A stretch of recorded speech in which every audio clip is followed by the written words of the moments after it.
नमस्कार दोस्तों। आज आपके लिए सामने मैं लेके आया हूँ एक नई वीडियो है। नई वीडियो क्या कहेंगे, वैसे पुरानी ही बोलेंगे, जो कि मैं शुगर के बारे में बताऊंगा। पहले भी मैं आपको बता चुका हूँ इसके बारे में। फर्स्ट वीडियो थी तो कुछ लोग क्लियर नहीं था, उन्होंने मुझसे कहा कि आप दोबारा थोड़ा क्लियर करके बताइएगा, तो मैं आपको बता देता हूँ। तो इसमें हमने करना क्या है, लेकिन इससे पहले कुछ क्वेश्चन लोगों के थे, उसका आंसर देता हूँ कि तो शुगर भी कई टाइप का होता है, ये टाइप 1 टाइप 2। तो इनमें से कुछ शुगर जो टाइप के होते हैं वो तो ठीक हो जाते हैं 2-3 साल औषधि का कंटिन्यू प्रयोग करने से, या 3-4 महीने में भी 1-2 रिजल्ट आया मेरे सामने। बट 1-2 टाइप के जो शुगर होते हैं, जो क्योंकि मेरे पे उसका ज़्यादा जानकारी नहीं, तो वो मुश्किल ही हो पाते हैं, वो लाइफ टाइम उसमें औषधि लेना ही पड़ता है। और एलोपैथ में तो आपने देखा होगा कि हमेशा ही दवाई लिया जाता है, और वहाँ पे परहेज़ वगैरह भी उल्टे सुल्टे करा दिए जाते हैं, जिससे कि हम देखें तो आदमी बाद में शुगर का मरीज़ टूट जाता है और बहुत सारी बीमारियाँ उसे घेर लेती हैं। बीमारी उसे एक होती है मधुमेह, और उसके साथ उसे कई बीमारियां चपेट में ले लेती हैं। तो इसका रीज़न क्या है, तो इसके बारे में थोड़ा आपको जितना नॉलेज है मुझे उतना बताऊंगा। लेकिन मैं ये नहीं कह सकता कि जो मैं बोल रहा हूँ 100% व्यक्ति के ऊपर लागू होता है। क्योंकि मैं पहले ही बता चुका हूँ कि व्यक्ति की अपनी भी एक शारीरिक क्षमता होती है, और उसकी प्रकृति होती है कि वो जो जिस प्रकृति का उसी प्रकृति के हिसाब से उसकी बीमारियाँ ठीक होती हैं। तो अगर ये इसमें से 10 लोग लेते हैं तो हो सकता है 8 लोग ठीक हो जाएं, 2 लोग ना भी हों, या उनका कंट्रोल ना हो। तो इसके लिए मैं क्षमा चाहूँगा, क्योंकि ये मेरे हाथ में नहीं है, ना ही किसी डॉक्टर या ना वैद्य के है, वो आपके शरीर के ऊपर ही है, जैसी बनावट है उस हिसाब से होता है। लेकिन फिर भी ये कॉमन जो हमारे पास कॉमन जो इसका नुस्खा है वो आपको बता रहा हूँ, जो कि बहुत ही फ़ायदा है। इसके कोई भी साइड इफ़ेक्ट नहीं है, कुछ भी नहीं है। और इसके 5-6 लोग यूज कर चुके हैं मेरे सामने, और जिसमें से 2 लोगों ने तो 3 महीने के अंदर ही छोड़ दिया, उसके बाद लिया ही नहीं इसको, पाउडर को, चून को। बोले कि हमारा बढ़ ही नहीं रहा, उन्होंने चेक कराया 2-3 बार सही आया। और इसमें करना क्या है मैं आपको बता देता हूँ कि जैसे कि हमने इसमें 4 चीज़ें लेनी है।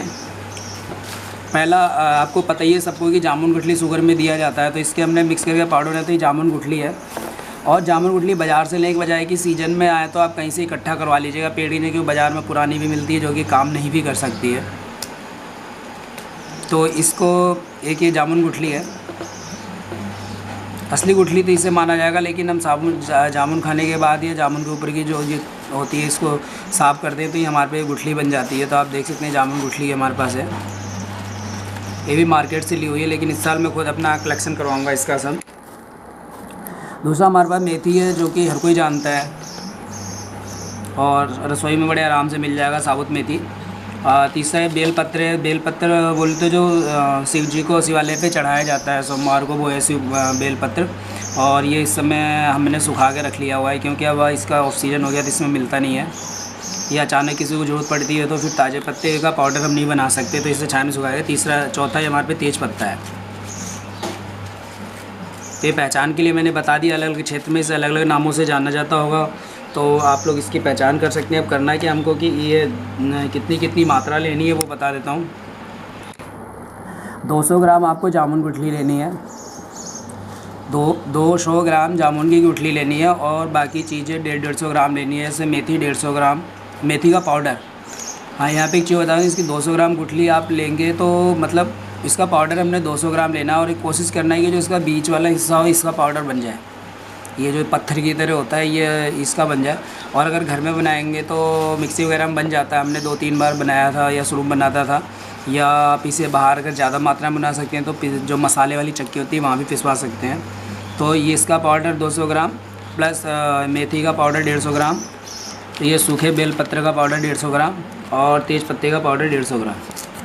तो इनको क्या करना है, इनको थोड़ा थोड़ा धूप में हल्का हल्का सुखा लीजिएगा, फिर उसके बाद पीसिएगा तो आराम से पिस जाता है।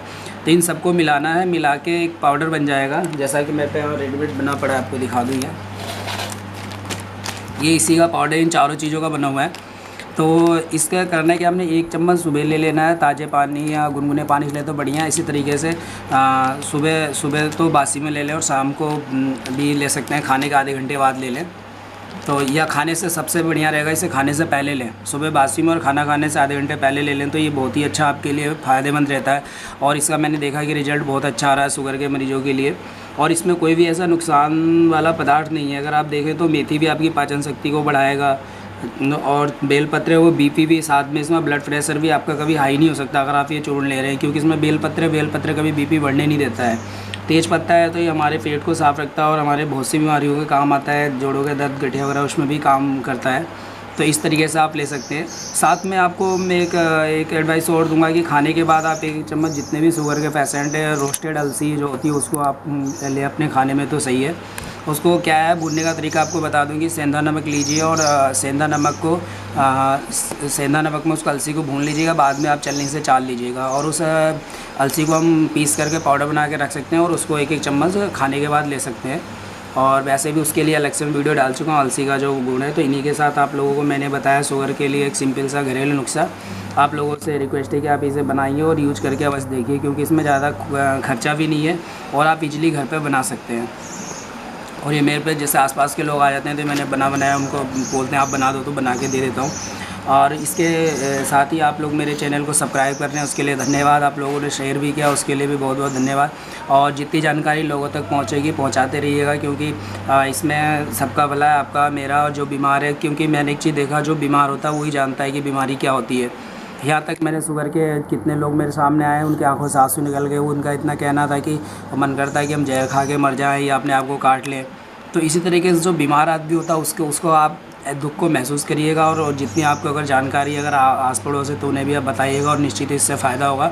मैं ये नहीं कहता कि 10 लोग यूज करेंगे तो 10 लोगों को फ़ायदा होगा, लेकिन 8 लोगों को फ़ायदा अवश्य ही होगा।